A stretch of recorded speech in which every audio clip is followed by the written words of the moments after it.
Welcome to another edition of Talkline. I'm Zev Brenner, coming to you from the Kennedy Caucus Room on Capitol Hill with members of the Albanian American Civic League celebrating 100 years of Albanian independence, and also, very importantly, Albania saved all its Jewish inhabitants during the Holocaust. We're going to look at their rich history of Albania, its connection to the Jewish community, to Israel, with the Albanian American Civic League as they commemorate this special event on Capitol Hill under the auspices of former Congressman Joe DioGuardi and his wife Shirley. We'll be right back with our very special broadcast from Washington. Very pleased to have with us once again Congressman Joe DioGuardi, who served our community and our country so well in the Congress, and his wife Shirley Cloyes, DioGuardi, for being here with us. They're the ones behind this very, very special event on Capitol Hill, where we're originating from today, and they're the people behind the Albanian American Civic League and Foundation that put together an event commemorating not only 100 years of Albanian independence, but also Albania's contribution with saving all its Jewish inhabitants during the Holocaust. Thank you for not only being here, for putting together a really magnificent event where so many leaders came. Thank you. You know, it was important, I think, that we did it in the capital for the Albanian people. Why? 100 years ago, the flag was raised in Vlora, Albania, over the 4 Albanian districts of the Ottoman Empire. But that state was not recognized until Woodrow Wilson decided to recognize at least half, because they wanted to put all of Albania into a new state called Yugoslavia. But at least an American president said, no, there has to be a state, Albania, and that happened in 1919. And then in 2008, President George W. Bush recognized, for the first country to do it, Kosovo. So I think it's really appropriate that we were here on the 100th anniversary in Washington because of the importance of America, the U.S. Congress, and just, you know, the whole government, U.S. government, to the Albanian country, nation. And in addition, I think it was really important to bring Albanians, Jews, and Congress together at a point when around the world the 100th year anniversary of Albania's independence is being recognized, but not necessarily the core value. The core value called BESA, a moral code in the Albanian community that led every single Albanian who could save a Jew inside Albania and even outside in Kosovo to do so. There were more Jews living in Albania after the Holocaust than before. And there's a direct connection between that and the fact that we are the greatest living worldwide experiment in democracy. We have to have our own faith towards renewing that again and again. And Albanians also must do the same. BESA is about, above all, tolerance. You know what BESA means in Yiddish? It means good, or better. Good. Oh, BESA is better. How wonderful, because Albanians are Jews, Orthodox Christians, Catholics, and secular Muslims living in harmony, side by side, for centuries. And let's not forget, I see, Joe, you knew BESA, right? Oh, I did.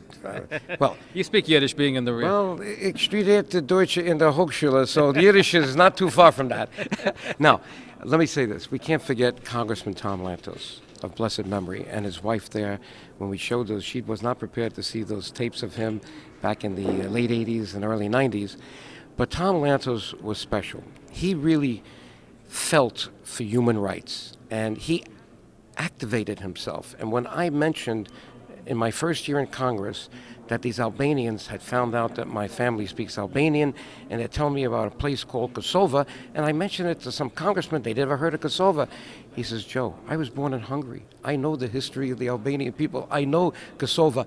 Let's make that one of our agenda items. You're on the executive committee of our Congressional Human Rights Caucus. You work with me on Soviet Jewry, the apartheid issue. We don't have many Republicans like you that are doing this with us, and you're helping me on Tibet. I will put this on our top 5 agenda, the human rights of the Albanian people of Yugoslavia. Now, little did we know, that was 85, that Milosevic would come in 87, occupy Kosovo in 89, and it was more than human rights. Now it's self-determination. We can't live with people that want to do to us what they did in Bosnia, genocide. And that's the whole birth of the issue of the independence of Kosovo. And you went together with Congressman Tom Lantos in 1990. Okay. To send a signal to Milosevic in his own home, you know, that Yugoslavia, that's where Pristina was, the capital of Kosovo, that we were watching. That was the signal. And then he said, I understand they're trying to get you to go to Albania, and you don't want to go because you're afraid that it's going to look like you're supporting the communists. Joe, my dream is to go to Albania. I says, you know what, Tom? If you come with me, then I have no problem because you're a sitting congressman. Let's do it. So we engineered it to go over the border from Kosovo down to Tirana to send a signal to the communist leader, Ramiz Alia, that, hey, the Berlin Wall came down last year. When is communism, the wall of communism, going to come down? So Tom and I did some historic things. And on that trip, this accident happened. And I guess it came out of the intimidation factor from Alia because he knew this was the human rights head of the Congress, a Jew that was saved in the Holocaust. So to kind of patronize him, he takes this file that no one has ever seen out of the communist archives and gives it to Tom. Tom gives it to me. It's all different languages, and I'm figuring that this is something important. So I sent it to Yad Vashem, and look what happened. 69 medals so far since then. An accident of that trip. Wow. So why is this secret? It came out in 1990. We know about the Albanians' contribution, where they saved every Jewish inhabitant. Yeah. Why is it still not known to most people today? It's not known because for 50 years, Albania was locked inside one of the most totalitarian and repressive communist regimes that the world has ever known. It was before the internet, so you couldn't get through, right? Absolutely not. So for 50 years, no one knew the story. If Tom Lantos and DioGuardi had not gone in 1990, and if Ramiz Alia, the last dictator, hadn't wanted to impress Tom Lantos as a survivor of the Holocaust, and as a result opened up the archives, we might not know to this day. Remember, most Americans are only exposed to a Western European history. The emergence of the former East Bloc and the emergence of countries in Europe after communism is a relatively recent event. So we have an unfolding process, and as recently as 2003-04, we're discovering that Albanians in Kosovo were as critical to the rescue as the Albanians inside Albania. And that's why it was so important to be here today, because a critical element of what we accomplished here today was the introduction of 2 resolutions, one in the House, one in the Senate, commending Albanians on the 100th year anniversary of Albania, but looking at exactly what they accomplished for European Jewry when others did nothing, and how that unfolding story is still in process because the Kosovars were not recognized. They too were locked into communism, a more or less virulent form under Tito. But many of them, like those in Albania, were separated from those that they saved in Israel. People in Israel, Jews in Israel, tried to reconnect with those who saved them and weren't able to. So now what we're finding out is that there are many others. And I think to go back to the question you raised, which is a good one, remember that many of the Jews that were saved died in that period from 1945 to 90 when we were there. So where was the noise happening? Plus, you might say, well, what happened after 1990?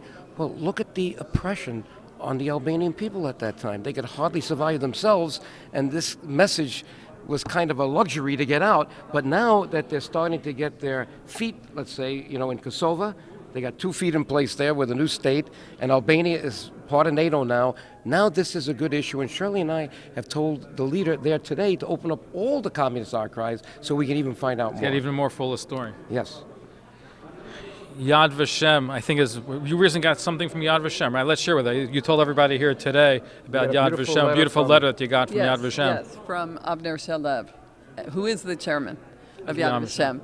And it's of critical importance because in 2007, when Yad Vashem publicly recognized the Albanian role, he pointed out something very important, that those who were the purveyors and the implementers of the final solution, the extermination of European Jewry, were products of the European Enlightenment.